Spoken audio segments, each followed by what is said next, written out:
Hi guys! So today, I will finally repot this Kishukan. Ay! Be, natumba pa. Ayan, si Kishukan. Halos di mo na makita yung lupa. Natakpan niya na talaga. So I think root bound na rin to. Same sa etong ating agave stricta or toothpick. So i-repat na rin natin to. So, nauna ko nang narepat yung iba. Pero, ayusin muna natin itong natumba ng bagyo. Ngayon lang ako nagkaroon ng soil mix. So, kararating lang. Kaya ngayon lang ako makakapag-repat. Yan. So, dito ko itatanim itong ating euphorbia. Yan. Dagdagan ko na lang ng soil. Teka lang, aayusin ko muna dito.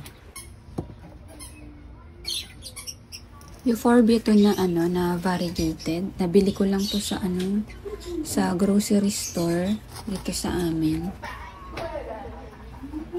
Ayan, ano naman to? Marami na tong roots. Ayan oh.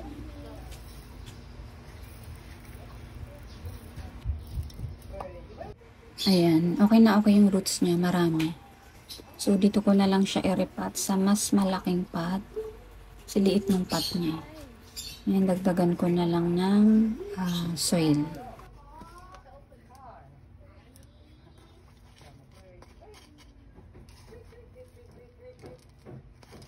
Musta ba sa inyo guys? Dito sa Cavite, sobrang init as in. So, ngayon ay 5 o'clock na ng hapon. Grabe. Tagaktak pa rin yung pawis ko. Napakainit. Sobrang init talaga. So, nag-aayos-ayos ako sa labas kasi yung rubber trees ko dun na white teneki tsaka si Ruby, nasa sunburn na sila. So, eto na ang ating Kishukan. Ibababa ko na siya sa rack. Ayan siya, oh. Ang ganda. So, favorite na favorite ko to. Kaya napakulat ako ng maraming agave. Dahil dito kay Kishukan. Actually, siya lang yung gusto ko sa agave. And then, ko pala, marami palang magagandang agave. So, alam ko may baby na to. Nakita ko nakaraan. Teka lang. Ayan, wala akong makitang ibang pot. So, dito ko na lang siya ilalagay sa clay pot. Parang malaki sa kanya, pero pwede na yan. Root bound na to malamang kasi yung ibang mga nirepat ko na quadricolor, grabe yung roots. So, palagay ko, ganun din tong si Kishukan. So, check natin. Ayan, ito yung pot niya. So, madali lang i-uproot ito kasi root bound na. May anak na rito eh. Teka. Saan ba yun? Ay, nasilip kasi ako dati. Baby, may baby na to eh. Sakit, nakakatusok. Ayan, tignan nyo yung roots oh. Grabe. Nabili ko lang to noong November. End of November. So, 5 months. Grabe yung roots. Tignan nyo. Ito yung baby. Ayun, napakaliit. Ayan oh. So, hindi ko muna yung baby niyan. Pag na lang siguro. Pag i-repat ko ulit. Lisin ko lang tong niya, mesh. Ito. Ayun na matanggal ng isa. Hayaan ko na lang. Para hindi masugat yung roots. Ayan, ang cute niya dyan. Teka, dagdagan ko pa ng lupa.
So, punuin ko na lang ng soil yung mga gilid-gilid and then lilinisin ko and then ilalagay ko sa labas.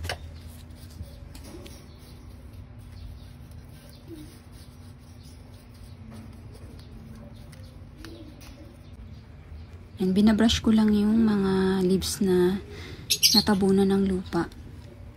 Kasi baka mababaran ng tubig, baka magmashi. Pero so far naman, yung mga agave dito, napaka sturdy. So, mga 5 months na yung mga agaves ko. And lahat sila ay thriving and lahat sila nag-root bound talaga. So, itong pot na pinanggalingan niya, dun ko naman ilalagay yung agave toothpick or stricta.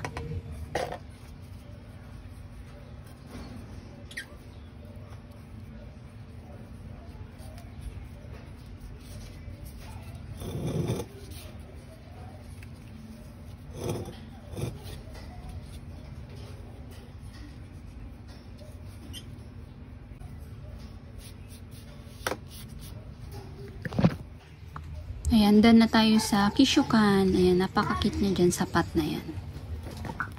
And then, next naman natin si stricta.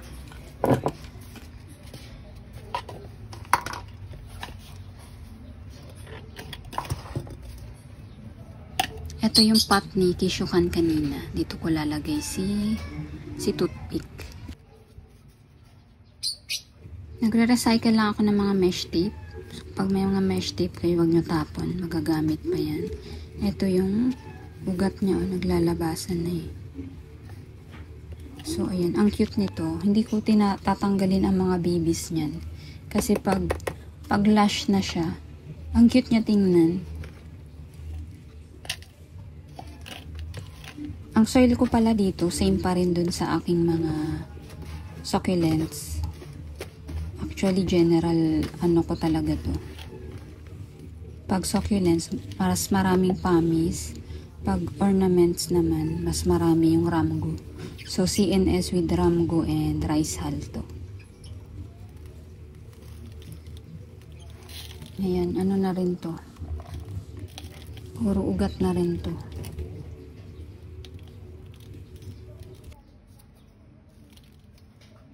Gustong gusto ko rin to si agave stricta.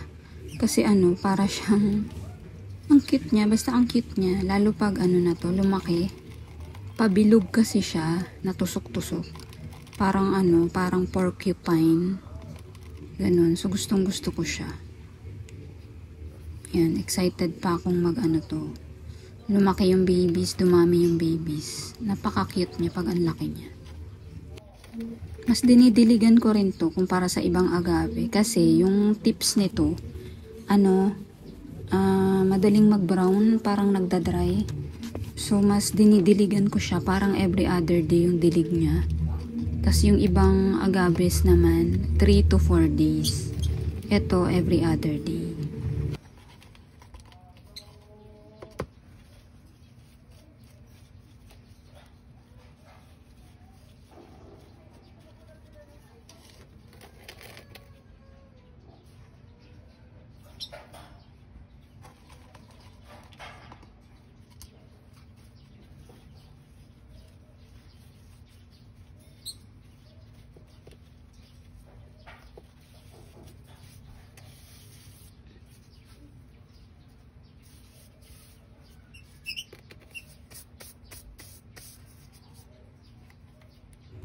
Ayan na, natapos na natin ang ating stricta and kishukan. So, ilalabas ko yan mamaya.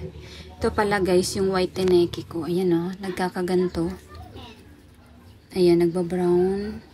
Itong black prince, nasa loob lang yan. So, dito ko lalagay si ruby.